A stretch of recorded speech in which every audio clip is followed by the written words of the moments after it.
Assalamualaikum warahmatullahi wabarakatuh. Perkenalkan, nama saya Anggi Trinanda Harahap, NIM 19016005. Pada kesempatan kali ini, saya akan menjelaskan mengenai jenis, alat, dan syarat alat pembelajaran yang baik. Adapun pokok bahasan yang akan dibahas dalam sesi ini adalah jenis alat pembelajaran, dan yang terakhir adalah syarat alat pembelajaran yang baik. 1. Jenis alat pembelajaran. Istilah evaluasi bagi seseorang yang bergerak di bidang pendidikan dan pengajaran bukanlah istilah yang baru. Jihad dan Haris dalam bukunya yang berjudul Evaluasi Pembelajaran menyamakan istilah evaluasi dengan penilaian. Kegiatan penilaian tidak akan terlepas dari seorang pendidik yang melakukan tugas profesional. Kegiatan ini dilakukan setelah selesai melakukan proses pembelajaran. Jihad dan Haris menyebutkan bahwa penilaian itu adalah proses memberi atau menentukan terhadap hasil belajar tertentu berdasarkan suatu kriteria tertentu. Berdasarkan beberapa pendapat ahli, maka dapat disimpulkan bahwa evaluasi adalah penilaian terhadap suatu proses secara sistematis dan berkelanjutan terhadap hasil belajar untuk menentukan kualitas suatu keberlanjutan, membantu pengembangan, implementasi, kebutuhan, dan perbaikan suatu program.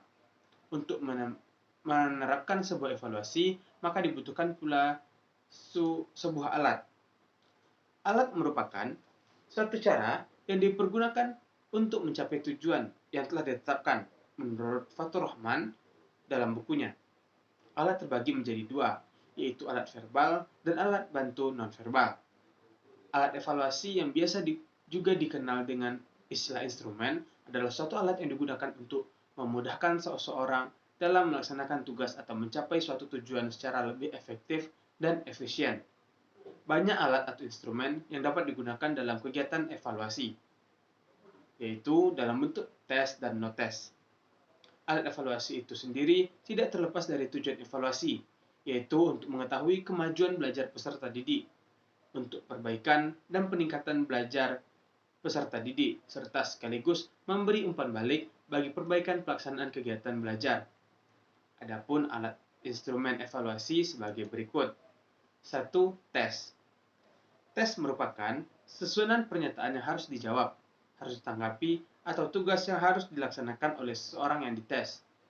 Tes dilakukan untuk mengukur pemahaman peserta didik dalam menguasai pelajaran yang telah disampaikan. Alat evaluasi tes dibagi menjadi 3, yaitu tes tertulis, tes lisan, dan tes perbuatan.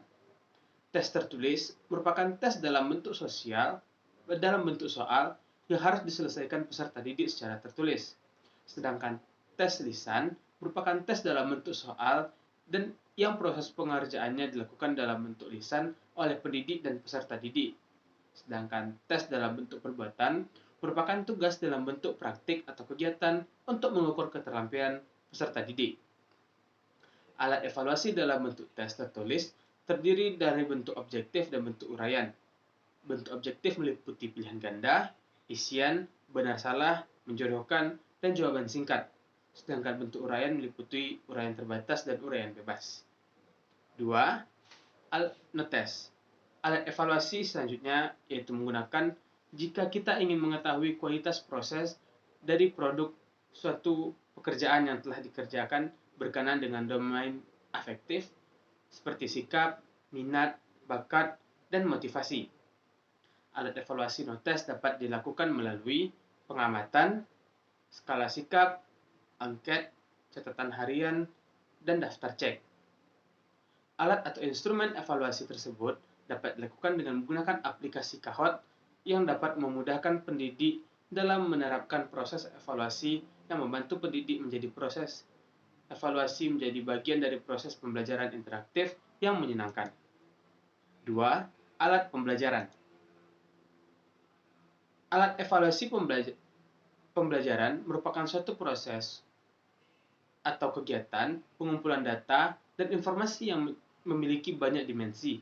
Rancangan proses pembelajaran bersifat sistematis dan berkelanjutan yang dibuat oleh guru, digunakan sebagai pertimbangan dasar membuat keputusan dan menyusun kebijakan. Pada umumnya, tes yang dibuat oleh guru untuk melakukan evaluasi pembelajaran pada siswa berupa tes subjektif atau tes objektif. Menurut Widoyoko, tes uraian adalah butir tes yang mengandung pertanyaan atau tugas yang jawaban atau pengerjaan soal tersebut harus dilakukan dengan cara pengekspresian pikiran peserta tes. Sedangkan tes objektif yaitu tes yang dibuat sedemikian rupa sehingga hasil tes itu dapat dinilai secara objektif sehingga akan menghasilkan skor yang sama. 3. Syarat alat pembelajaran yang baik. Syarat alat pembelajaran yang baik dapat dinilai dari penilaian kegiatan belajar mengajar dengan program pendidikan akan dapat mencapai tujuan yang diinginkan secara teliti. Apabila alat ukur yang dipakai memenuhi kriteria atau syarat alat ukur yang baik dan benar, diadministrasi secara baik dan diolah secara objektif menurut kriteria yang tepat. Alat ukur yang baik dibedakan mempengaruhi beberapa syarat, yaitu yang pertama, valid. Maksudnya, suatu alat ukur dinyatakan valid atau mempunyai validitas yang tinggi apabila alat ukur itu betul-betul mengukur apa yang ingin diukur. 2. Reliable. Suatu tes yang sahih atau valid adalah reliable, tetapi suatu tes yang reliable belum tentu valid. Reliable suatu tes menunjukkan kepada ketetapan konsisten atau stabilitas hasil tes atau suatu uraian yang akan dilakukan. 3. Objektif. Pengskor hendaknya menilai atau menskor apa adanya tanpa memengaruhi oleh subjektif pengskor atau faktor-faktor lainnya di luar yang tersedia. 4. Praktis. Mudah dan murah. Suatu alat ukur dinyatakan praktis apabila biaya alat ukur itu murah. Di samping itu, alat tersebut mudah diadministrasikan, mudah diskor, dan mudah diinterpretasikan. 5. Norma. Dalam hal ini, norma diartikan sebagai patokan kriteria atau ukuran yang dilakukan untuk menentukan dalam pengambilan keputusan. Baik, saya rasa hanya itu yang dapat saya sampaikan. Wabillahi taufiq wal hidayah. Assalamualaikum warahmatullahi wabarakatuh.